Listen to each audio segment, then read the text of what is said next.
ഓ നമോ ഭഗവതേ വാസുദേവായ. ശ്രീ മഹാഭാഗവതം സ്കന്ധം 9 23 അധ്യായം. അനുദ്രുഹ്യു തുർവസു, ഇവരുടെ വംശം. ശ്രീശുകൻ പറഞ്ഞു, സഭാനരൻ പരോക്ഷൻ ചക്ഷുസ്സുമാണനുവിൻ സുതർ, സഭാനരാത്മജൻ കാലനരൻ പിൻഗാമി സൃഞ്ജയൻ, ജനമേജയനും പിമ്പേ മഹാശീലൻ തദർഭകൻ,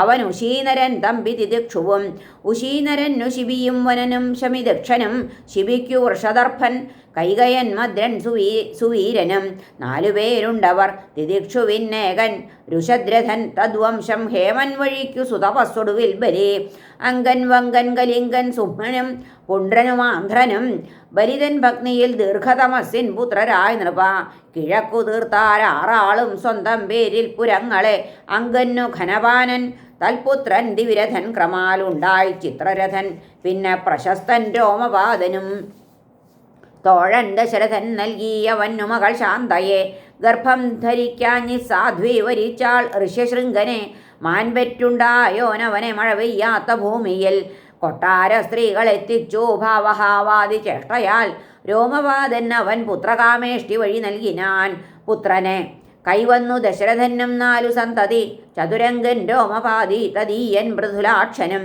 ബൃഹദ്രഥ ബൃഹത്കർമ്മ ബൃഹദ്ഭാനുക്കൾ തൽസുതർ, മൂത്തവനുണ്ടായ ബൃഹന്മനസാലേ ജയദ്രഥൻ, അവന്നു സംഭൂതിയെങ്കൽ വിജയൻ ധൃതി 2 പേർ, ധൃതവ്രതൻ സൽക്കർമാവുമുണ്ടായി അധിരഥാഖ്യനും, ധൃതിക്കു ശേഷം കുന്തിക്കുണ്ടായ കാനീനപുത്രനെ മകനാക്കി ഗംഗയിലെ പെട്ടിയിൽ കാൺകെ, അന്തിമൻ വൃഷസേനൻ ഭൂപതിയായി തീർന്ന കർണന്റെ സന്തതി, ഇനി ചൊല്ലാം ദ്രുഹ്യുവംശം ബഭ്രുസേതു അതിൽ പരം, ആരബ്ധൻ പിന്നെ ഗാന്ധാരൻ പിന്നെ ധർമ്മൻ ധൃതൻ, ക്രമാൽ ദുർമനസാൽ പ്രചേതസ്സും അവനാൽ 100 പുത്രരും, മ്ലേച്ഛന്മാർക്ക് അവരായി തീർന്നു നാഥന്മാരുത്തരാശയിൽ, പിന്നെ തുർവസുവും വന്നി ഭർഗനും ഭാനുമാനുമായി, പിന്നെ ത്രിഭാനു തൽപുത്രൻ അത്യുദാരൻ കരന്ധമൻ, തൽസുതൻ മരുതൻ ദത്തെടുത്തോൻ ദുഷ്യന്തനെങ്കിലും, തിരികെ പോയി സ്വവംശത്തിലേക്കവൻ രാജ്യകാമുകൻ, യയാതിതൻ ജ്യേഷ്ഠപുത്രൻ യദുവിൻ വംശമാണിനി, വർണ്ണിക്കുന്നേൻ മഹാപുണ്യം സർവപാപഹരം കുലം, യദുവിൻ കഥ കാതോർത്താൽ നശിക്കും സർവപാപവും, മനുഷ്യാകൃതിയിൽ ദൈവമതിൽ വന്നവതീർണനായി, സഹസ്രജിത്തായി ക്രോഷ്ടാവായി നളനായി രിപുവായി, അതിൽ പ്രശസ്തർ 4 ആളുണ്ടായി, ശതജിത്ത് ആദിമാത്മജൻ, മഹാഹയൻ വേണുഹയൻ ഹൈഹയൻ ശതജിത് സുതർ, ഹൈഹയൻ നിപ്പുറം ധർമ്മൻ നേത്രൻ കുന്തി, യഥാക്രമം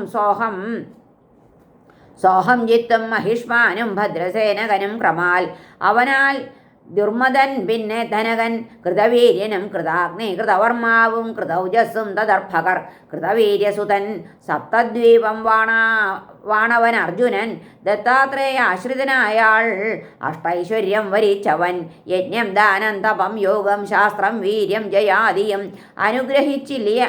അനുഗ്രഹിച്ചില്ലിയാളെപ്പോലെ പാരിലൊരാളെയും, 55,000 ഭുജിച്ചാൻ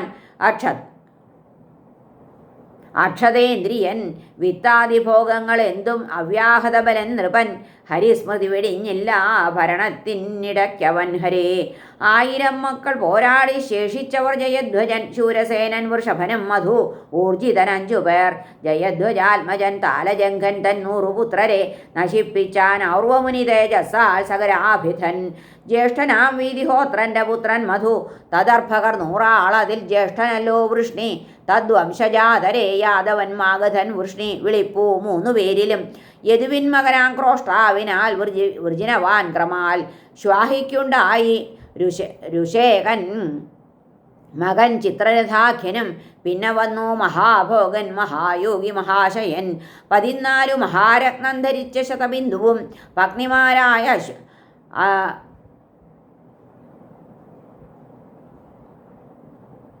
പത്നിമാരായ യശസ്വിക്കു 10,000 പോൽ, ഓരോ ലക്ഷം പുത്രർ ഓരോരോ ഭാര്യയ്ക്കും ജാതരായി പോൽ, പൃഥുശ്രവസ്സു 5 ആളും മുഖ്യർ, ധർമ്മൻ തദർഭകൻ 100 അശ്വമേധങ്ങൾ ചെയ്തോനു ശനസ്സാണു പിന്മുറ, തൽപുത്രൻ രുചകനുണ്ടായി പുരുജിത്താദി ആത്മജർ, രുക്മേഷു പൃഥുവും 5-ാമൻ ജാമഖൻ വരെ, അപുത്രൻ ജാമഖൻ ശൈബ്യാകാന്തൻ വീട്ടിൽ ഒരന്യയെ,